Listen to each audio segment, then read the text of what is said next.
Let's talk about leading your own life, because this is something that I've been blogging about, like, when I'm on a train, and I've just been writing it out, and just by saying that in these times, everyone becomes a leader in their personal life too, because maybe you're locked down with a family of 6, and guess what? You're all stuck together, and you can get up and you can sleep in the morning, wake up at 1, loaf around, watch Netflix, complain about the situation, watch too much news, or you could get up early, get dressed, have a plan, stay positive, and you can do that as a 10-year-old kid or an 85-year-old grandmother, and that can make a massive difference in how we get through this situation. Is that right?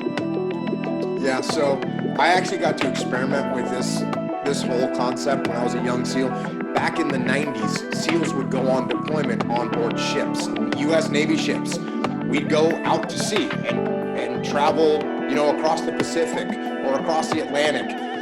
And so we'd be on board these ships. Now, when you're a SEAL on a ship, you have no job. You don't have to check the engine room. You don't have to, man the signal devices. You don't have to man the radio. You have no job. You have nothing.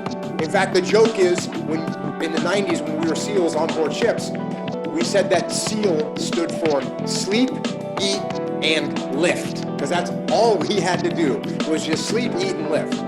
And there was guys that would go into hey, I'll go to sleep whenever, I'll wake up whenever, doesn't really matter, I'll work out whenever.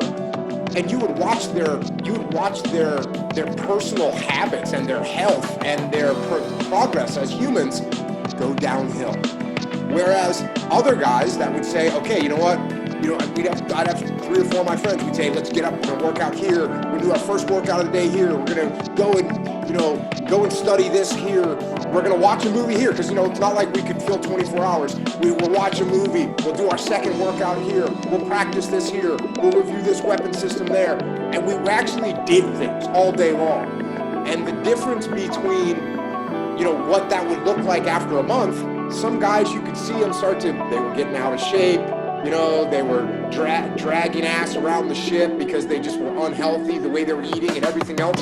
Whereas a bunch of us were getting stronger, getting faster, getting smarter about our job.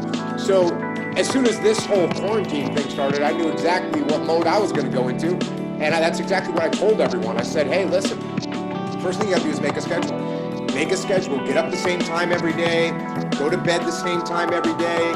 This is an opportunity. I've spent the most nights with my wife in the past 6 weeks than I ever have had in my life with her. So that's how much, it's been great. But I'm not going to squander it by sleeping in until 11 o'clock or staying up watching Netflix. No, I'm going to get after it, going to get better, writing all the time. You've got to make a schedule. You've got to stick to it. Otherwise, your lesser being will start to take control, and you don't want that. And then your self-esteem just starts to drop, right? Because your subconscious mind knows if you are actually earning the day, right? If you don't earn it, it starts to think less of even yourself, right? And that's when you start dragging ass and all that stuff. It ultimately catches up to you. Yeah, I've said that discipline begets discipline. Like, the more discipline you have, the more discipline you have. The opposite's true, too. The lazier you are, the lazier you get. So you have to get on the right path. You have to stick to it. And look, if you have a day where you lose it and, you don't do what you want to do, take that as a lesson. Because just as you said, at the end of the day, you go, man, I didn't do anything today. I wasted a day. Take that as a lesson. Remember that feeling the next day so you don't repeat that mistake.